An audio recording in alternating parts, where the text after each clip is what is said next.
From my window, I can see hundreds of balconies, but there's rarely anybody on them.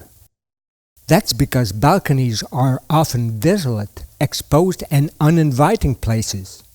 Growing veggies and flowers can transform them into bits of paradise. In this video, we'll see how vertical gardening can maximize your crops while leaving you enough space to enjoy your balcony.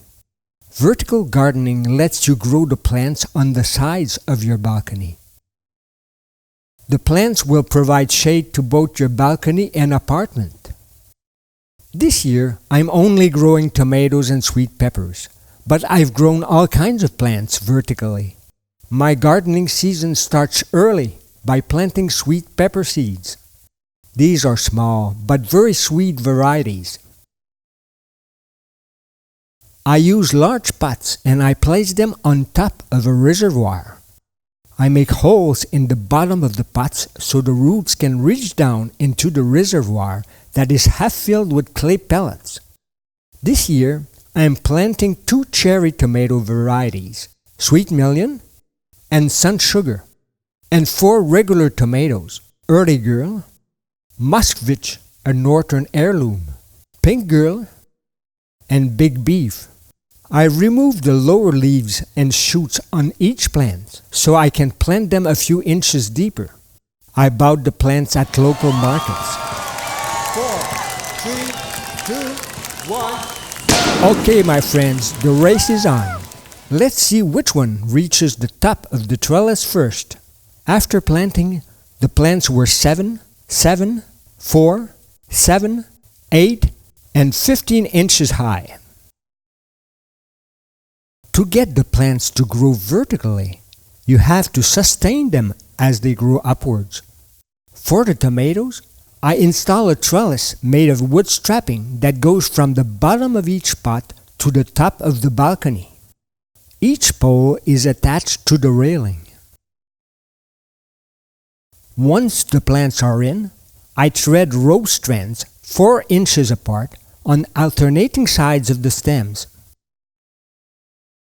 As the plants grow, you have to gently pass the head of each stem on alternating sides of the rope trellis. I use this kind of plastic tape to tie up the pepper plants to the stakes and the tomato stems at the extremity of the trellis.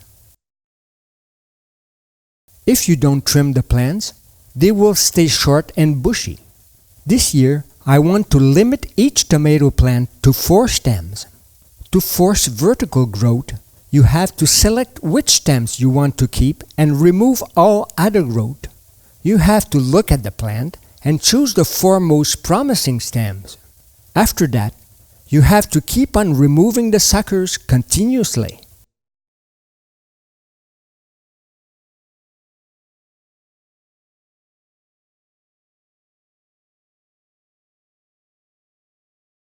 This is my pollinating toothbrush.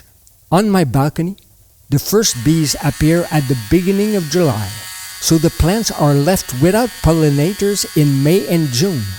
The pepper plants will self-pollinate, and so will the cherry tomatoes. But some varieties of large tomatoes will simply drop their flowers if left unpollinated. The vibrations of an electric toothbrush are similar to those of bees, and the flowers respond by shedding their pollen.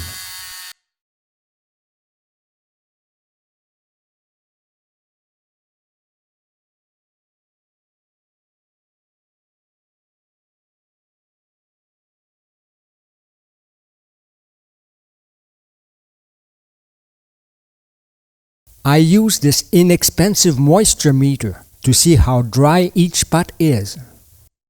The plants are filled with green tomatoes and flowers.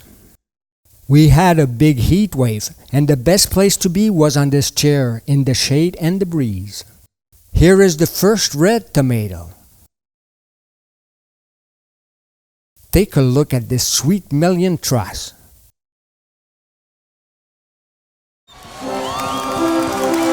The Moskvich plant has won the race to the top, but it has the least tomatoes.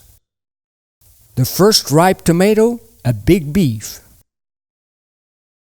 New stems keep on reaching the top of the trellis, and they need to be pruned. The plants are loaded with tomatoes. Welcome to my tomato taste contest. Here is a Moskvich tomato, an early girl, a sun sugar cherry tomato,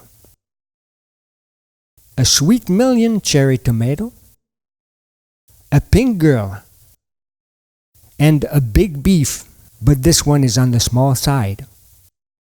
I'm now gonna taste them one after the other. Comparing the various flavors is harder than I expected. I rated the tomatoes for their sweetness, their acidity, and a general taste appreciation. Here are the results. So, the taste contest winners are Sweet Million for the cherry tomatoes and Big Beef for the regular tomatoes. This is what my balcony looks like from the street. The trellis is resisting the winds, even if it's loaded with plants and fruits. Here is a tomatoast, my favorite breakfast this time of year. My secret is to sprinkle the bread with sesame oil. The green tomatoes are now higher up the plants.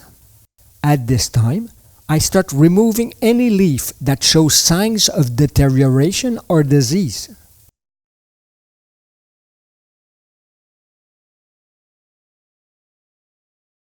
Vertical gardening techniques can also be used along a wall or a fence, or in places that are too small to grow the plants underground. Take a look at the size of this cluster. Sweet Million cherry tomatoes are my favorite. I can't resist them. In comparison, the sun sugar cherry tomato plant produced 10 times less, and I didn't like their taste as much.